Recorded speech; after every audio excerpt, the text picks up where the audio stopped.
So let's go over to Lions-Jaguars. What's it like to call a massive blowout like that? And were you kind of just hoping a streaker might break out and you'd have some distraction?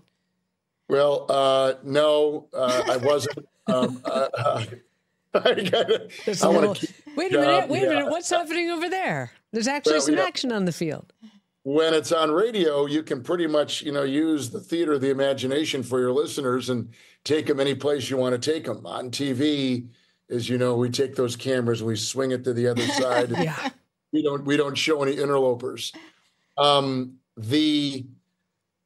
Actually, quite frankly, watching the precision of the Lions offense and the way they were operating was kind of mesmerizing. I never felt like there are some games you have when you're just slogging through and you look at the clock and there's only 9 minutes left in the third quarter and you're it's a 30+ point game and you're counting the minutes. This game never felt that way. And I don't know if it's because the Lions are so new to this world they find themselves in, and the fans are just eating it up after decades of disappointment, that they revel in all this. I never felt like it was piling on. They were just playing their game. Wasn't the trick plays that maybe we saw them, execute in Dallas when they were beating the Cowboys 4 or 5 weeks ago. This was they were just playing football, and they were doing it at the highest level and sharpening their tools. They know they've got a tough road ahead of them. There's nothing easy about facing the elite in the NFL at home or on the road. And you've got to make sure that you are constantly advancing, evolving, becoming better, trying new things, seeing what you can do. This is not a social experiment. This is professional football. Mm-hmm. And in professional football, you are always giving your best, and you are trying to constantly be your best every Sunday. You have one game a week to do that. And what Detroit is going through right now with their fan base, with their team, the environment at Ford Field is really special. You see this occasionally happen with Kansas City, 5, 6, 7 years ago when they became this powerhouse under Andy Reid and became a perennial Super Bowl contender. Detroit is just entering that. And when you see a team enter that stage of their evolution, of their development, it's fun to be a part of and watch as a broadcaster and certainly as a fan of that team.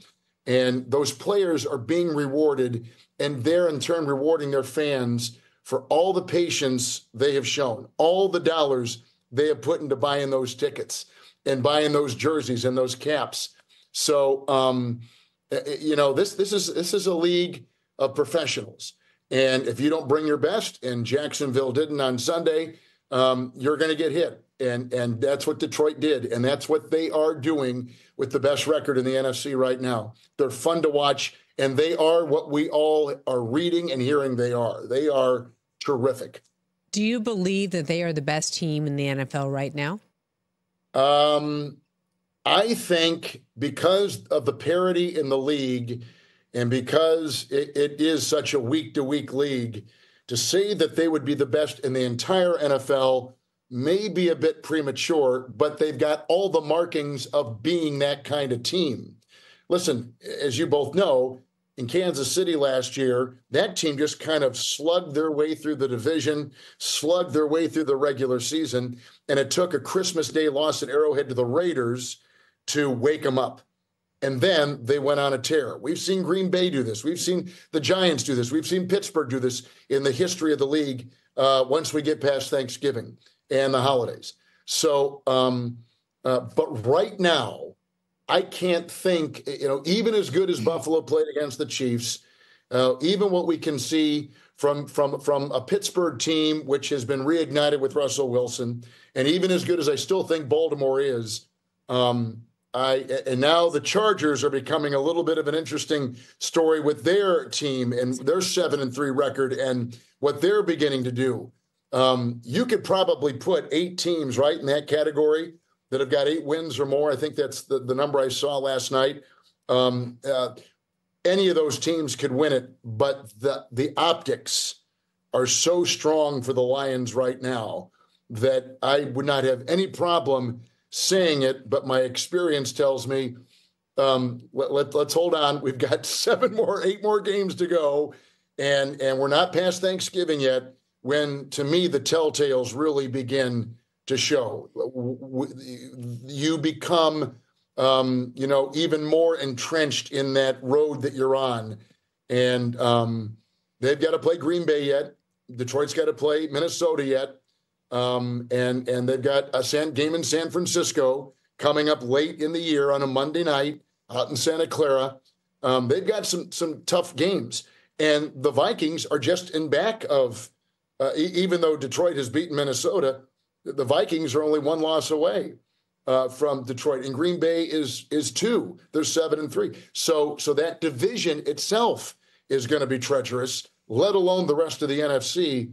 But it feels, even as good as Philly is, it feels like Detroit has got every box checked right now. Check out new episodes of What the Football with Suzy Shuster and Amy Trask every Tuesday. Watch us on the Rich Eisen Show YouTube page or follow and listen wherever you get your podcasts.